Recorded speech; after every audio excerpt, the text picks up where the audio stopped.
Jean tombe passionnément amoureux de Suzanne en août 87. Aussitôt, il s'installe avec elle. 3 mois plus tard, il la tue. C'est un crime passionnel. Puis d'un seul coup, je la vois à côté de moi. Elle gesticulait, elle criait, elle devait encore m'insulter, je sais pas, je comprenais même pas ce qu'elle me disait. C'était déjà flou à ce moment-là. Mais je me rappelle l'avoir vu, je me rappelle avoir pris le couteau, mais c'était flou, je comprenais déjà plus ce qui se passait. Et quand je l'ai frappé, bon là, je me rappelle de rien. Jean a tué Suzanne, la femme qu'il aimait, de 23 coups de couteau. C'est un crime passionnel. Il y en a environ 250 commis en France chaque année. Et 2% des Français avouent qu'ils seraient capables de tuer par amour. Jean et Suzanne ont vécu quelques semaines de passion sans nuages. Quelques semaines seulement, car très vite, la jeune femme se met à boire. Mais Jean, au début, supporte. Il est amoureux. Ouais, j'étais un peu ensorcelée, un peu envoûtée, je sais pas, je pouvais plus réagir. Puis j'avais peut-être pas envie non plus, parce que peut-être que je m'étais attachée à elle, j'étais peut-être amoureux déjà, je sais pas. Au fil des semaines, la tension monte au sein du couple. Le soir du meurtre, au restaurant, Jean et Suzanne se disputent. Chez eux, la situation s'envenime. Suzanne a encore trop bu et Jean n'en peut plus. Je voulais qu'une chose, en fait, c'était aller au lit puis dormir jusqu'au lendemain. Je l'ai vue à côté de moi, elle, c'est là que ça commence à être embué, là, brouillard.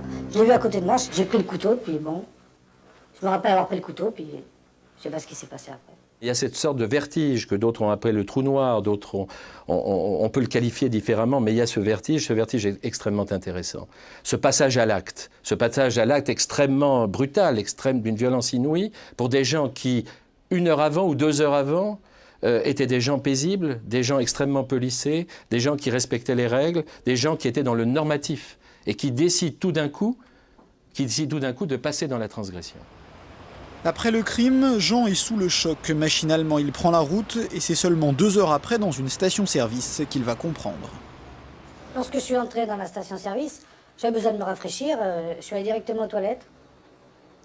Et c'est là que quand je me suis vue, j'étais pleine de sang partout, sur ma veste, j'avais les mains pleines de sang.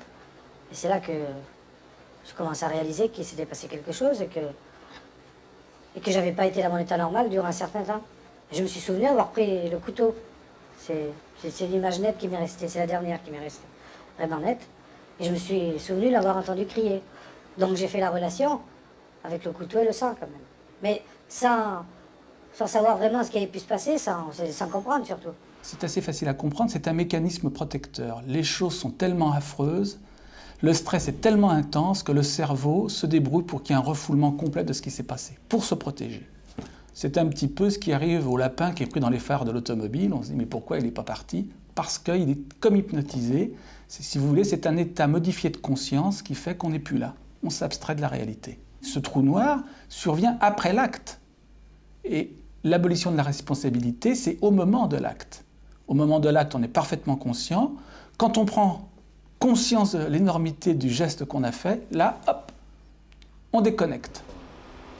Comme la très grande majorité des criminels passionnels, Jean a été reconnu responsable de ses actes. Résultat, 5 ans de prison, car face à ces criminels d'un jour, au casier judiciaire presque toujours vierge, les jurés sont en effet généralement cléments. Laurent, lui, n'a pas tué. Il a simplement commis un acte criminel par dépit amoureux. L'histoire est banale. Laurent vivait avec Olivier. Après 1 an de vie commune, ils se sont séparés. Seulement la situation est ambiguë. Ils prennent chacun un appartement, mais dans le même immeuble. On se voyait tous les jours, on dînait ensemble presque tous les soirs, on sortait parfois ensemble et puis après chacun rentrait chez lui. Donc pour moi un grand sentiment de frustration après, quand Olivier remontait à son appartement. Et puis au bout d'un moment je me suis aperçu qu'Olivier sortait avec quelqu'un d'autre. Donc là j'ai pensé qu'entre lui et moi l'histoire était terminée. Et j'ai pris ça comme une grande gifle en fait, parce que c'est une chose très très dure. Malgré le temps qui passe, Laurent n'accepte pas la situation. Un soir, il croise Olivier et son ami dans un bar, et ça, il ne le supporte pas. Donc voilà l'immeuble. Moi j'habitais là-haut, 4e, et Olivier habitait 4 étages plus haut, au 8e. Je suis entré dans l'immeuble, je suis monté directement au 8e étage. Là, j'ai aspergé le paillasson d'essence, j'ai allumé avec le briquet et là, les flammes sont embrasés. J'ai été très très surpris, j'ai pas su ce qui se passait, j'ai été pris de panique, je suis redescendu, j'ai quitté l'immeuble et là dans la rue, je savais plus ce que je devais faire, je savais pas si je devais partir à l'autre bout de la France, j'en savais rien. Dans la rue, ça sentait le cramé, les flammes sortaient de l'appartement et là je me suis dit qu'il fallait que j'aille tout de suite au commissariat, donc je suis parti au commissariat et j'ai dit tout de suite que ça flambait, que c'était moi qui avais mis le feu. Il y a des actes qui relèvent du crime passionnel mais qui sont d'ordre symbolique, où il y a des commencements d'actes qui n'aboutissent pas. Tout ne se termine pas nécessairement par la mort de l'autre. Il y a éventuellement des crimes symboliques qui peuvent être mis en jeu. On peut vouloir enflammer, embraser la maison de l'autre, on peut vouloir porter atteinte à des choses qui lui tiennent particulièrement à cœur. Il y a toute une nuance dans la palette criminelle. Finalement, Olivier, qui était dans l'appartement, n'a pas été blessé. Laurent, lui, a été condamné à 20 mois de prison avec sursis et à 3 ans de mise à l'épreuve. Il m'a été demandé de ne plus entrer en contact avec Olivier, de ne plus retourner à l'appartement. Tout cela m'était interdit et donc cela mettait fin à la relation avec Olivier.